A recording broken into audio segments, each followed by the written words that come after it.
All right, guys, it's that time of day again. You know, how many strict handstand push-ups can Jake Flowen get? My guess, 3.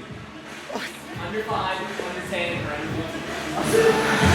All right, old Papa Flowen, we ain't got 10 strict handstand push-ups. We're gonna double that with a deficit. But we're probably not gonna probably touch his sprint in the first part. Second bet, I lose if I don't get all his 10 reps in my first set. I'm broken. 2, 1.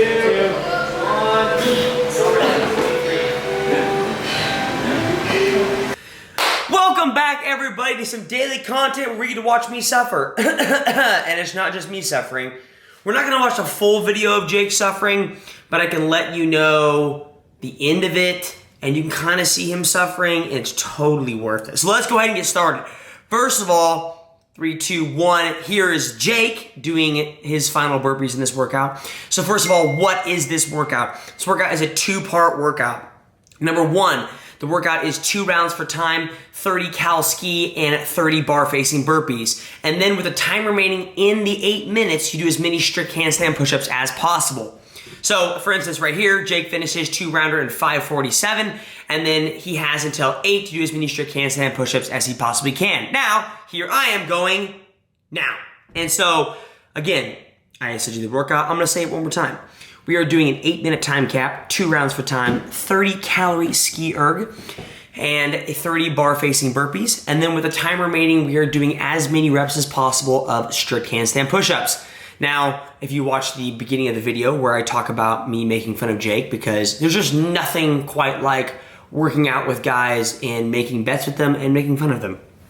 And so we made the bet that instead of regular strict handstand push-ups, I was gonna do a 4-inch deficit. So if you look over in the left-hand side of the screen, where probably right now my face is sitting at, is I've got 2 black plates up, which is about 4 inches worth of distance. And so instead of doing an AMRAP or as many reps as possible of regular strict handstand push-ups, we are gonna be doing strict deficit handstand push-ups.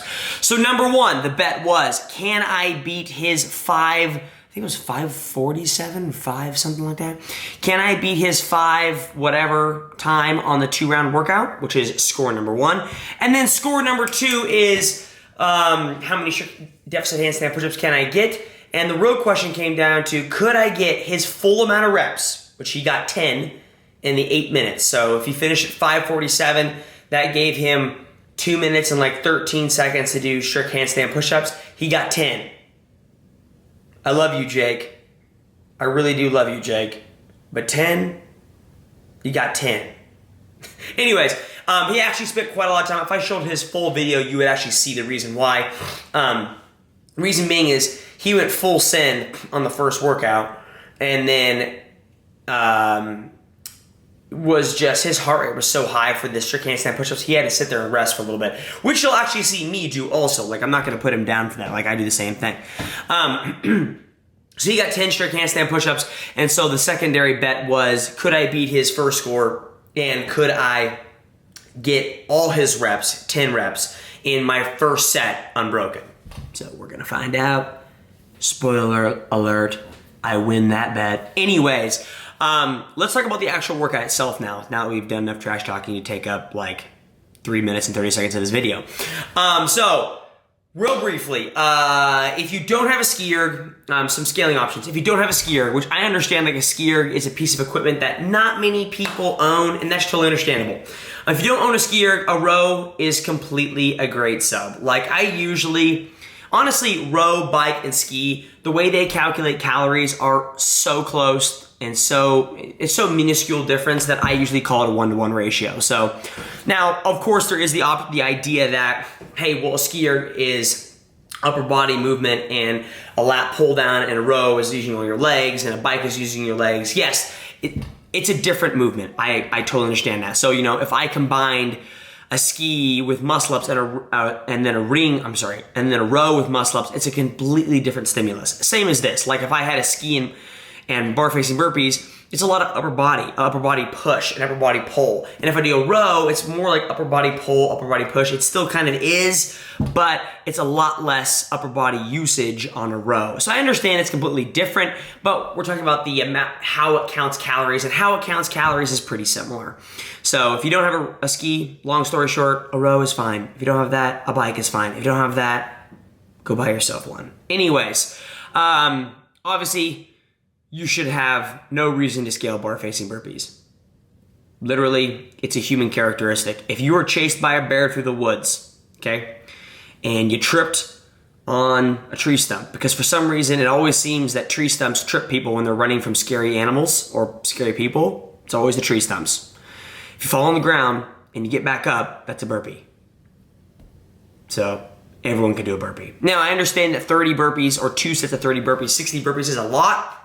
So I would highly recommend, if you're gonna try this workout, to make sure you have like a minute to 90 seconds worth of time to do strict handstand push-ups, or kipping handstand push-ups. When we get to that part, we'll talk about that. So I'd make sure you have enough time to do some, because there's no point doing the workout and being like, oh, I got done at the 8-minute mark and couldn't do anything. Okay, maybe we should change the workout. So if you have to change the workout to make it a little bit easier, I would probably drop the reps a little bit. I'd be like 2 rounds of 20 and 20 is probably a viable, great scaling option. Let's actually quickly change gears and talk about burpee speed. So what you're seeing here is a faster burpee speed in the first round. So I don't have Andrew's video on here because I didn't film it, but if you watch a little bit of Jake's, Jake did kind of my first pace of burpees, maybe a little bit faster. And so when you look at my burpee speed, I have kind of two paces I can go off of. One is kind of slow, but it keeps your heart rate low, which is the first round. This one's gonna be a faster rate of burpees, which is gonna spike my heart rate, but I knew that I had to do it in order to beat Jake, and so I went full send on the burpees. Andrew was actually able to do both rounds at a really, really fast rate, but then he completely suffered on the strict deficit handstand push-ups, and so, you know, I don't know if it was really worth it. So, finishing up burpees here, and there's 30. So it was like a 535, 536. And now I'm gonna lay on the ground because now I'm like, oh crap, now I got it again inverted. So let's talk about handstand push-ups, strict handstand push-ups, kipping handstand push-ups. You know, if you don't have them, what do you do? And so, first of all, if you can do kipping deficit handstand push-ups, that's what I would label as RX, right? I do 4 inches. I would label RX as 4-inch deficit, strict deficit handstand push-ups.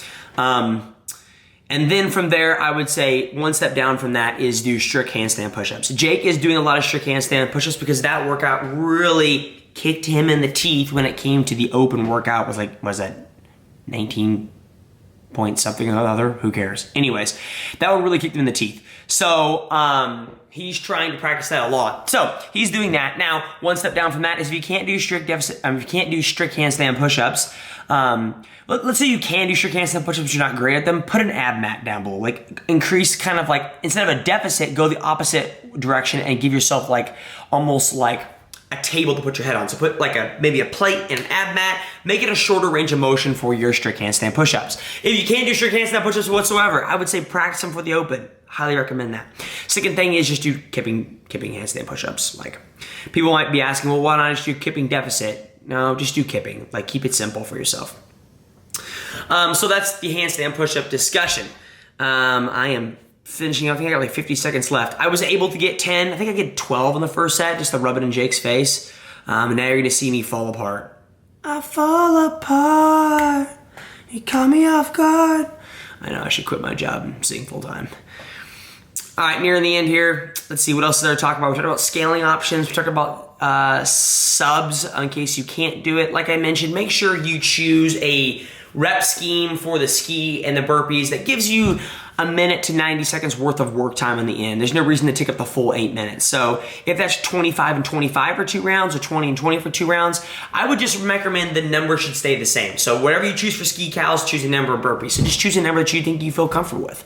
It was a really fun workout. Honestly, this was a really fun workout. And now you're about to see something really bad happen.